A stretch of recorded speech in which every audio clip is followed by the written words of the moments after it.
এই চিঠিটা আজকে ফাদার্স ডে বলে লিখতে বসা। যদিও তোমার বাবা নিজে বেহদ্দ বাংলা মিডিয়াম, জীবনেও ফাদার্স ডে, মাদার্স ডে এগুলো আলাদা করে জানতো না, কিন্তু কুঁজোর যেমন চিত হয়ে শুতে ইচ্ছে করে, আমারও আজকাল এসব উদযাপন করতে ইচ্ছে করে। আসলে কিছুই না, তোমাকে কাছে পাওয়ার অজুহাত। জানো সহজ, আমি আর তোমার মা তখন থেকে বন্ধু যখন তোমার মায়ের 14 বছর বয়স ছিল আর আমার 21। সব ধারাবাহিকে আমরা ভাই বোন। যেহেতু ছোট, তাই অন্যদের ছেড়ে শেষে আমাদের শট নেওয়া হতো, আর আমরা দুজন সেটের কোনায় বসে আড্ডা মেরে যেতাম। তোমার মা ছিল বেহালার একজন অ্যাকাউন্টস শিক্ষকের মেয়ে, আর আমি খুব সাধারণ এক সরকারি চাকুরের ছেলে। আমরা দুজন এই ইন্ডাস্ট্রির কিছুই জানতাম না, শুধু জানতাম মন দিয়ে অভিনয়টুকু করতে। তোমাকে এই গল্প কেন বলছি জানো? যদি কখনো তুমি আমাদের ইন্ডাস্ট্রিতে কাজ করো, তাহলে তুমি জানবে তুমি প্রিভিলেজড। যে প্রিভিলেজ একটি 14 বছরের মেয়ে এবং একটি 21 বছরের ছেলে দিনের পর দিন অপমানিত হতে হতে অর্জন করেছে।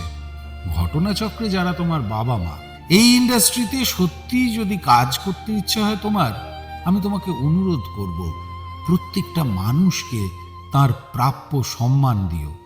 কারণ যে মানুষটি তোমাকে চা দিচ্ছেন, তিনি হয়তো তোমার বাবা মাকেও ছোট দেখেছেন।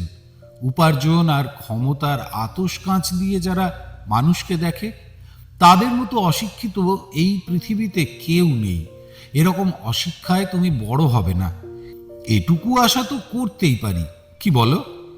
যেদিন আমরা প্রথম খবর পাই তুমি আমাদের জীবনে আসছো, আমরা আনন্দে পাগল হয়ে গিয়েছিলাম জানো। তোমার মা গুচ্ছের সব অ্যাপ ডাউনলোড করে ফেললো, রোজ আমাকে আপডেট দিত। এখন ওর সাইজ আপেলের মতো, এখন ওর সাইজ আনারসের মতো, আরও কত কি। তারপর তুমি যখন হলে, তোমার মায়ের আর একটা রূপ দেখলাম। তুমি জানো না হয়তো, তোমার মা তোমাকে কোনো দিন বাজার চলতি বেবি ফুড কিনে খাওয়াননি। সব নিজের হাতে বানাতো, তাতে যদি সারা দিন লাগে তো লাগুক। তোমার মায়ের তোমার জন্য অনেক সংগ্রাম, অনেক আত্মত্যাগ। তুমি কতটা মনে রাখবে তা তোমার সিদ্ধান্ত। আজ তোমার মা ইনস্টাগ্রামে যথেষ্ট এস্থেটিক ছবি দেওয়ার পরেও উড়ো কমেন্ট ভেসে আসে। লজ্জা করে না আপনার? আপনি কিনা মা? না, এ নিয়ে কোনো দুঃখবোধ আছে ভেবো না। গন্ডারের চামড়া ধার করে নিয়ে তবে সেলিব্রিটি হওয়া যায়, এ আমরা শিখে গিয়েছি। শুধু তোমাকে বলছি তোমার মায়ের লড়াইয়ের একটা আন্দাজ দেওয়ার জন্য। আমরা সন্তানেরা শুধু মায়ের বুকের ওমটুকু টের পাই, পিঠে কতগুলো ছুরি গাঁথা আছে দেখতে পাই না। মায়েরা তা সযত্নে লুকিয়ে রাখেন, তোমার মাও রেখেছে। কিন্তু আমি চাইবো তুমি সেই ক্ষতগুলোর শুশ্রূষা করবে।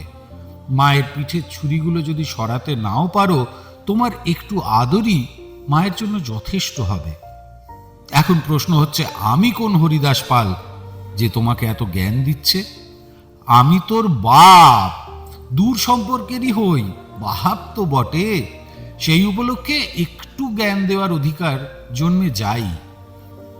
আমি তোমাকে আমার ভাগের সব কটা নদী, পাহাড়, জঙ্গল উত্তরাধিকার সূত্রে দিয়ে যাচ্ছি।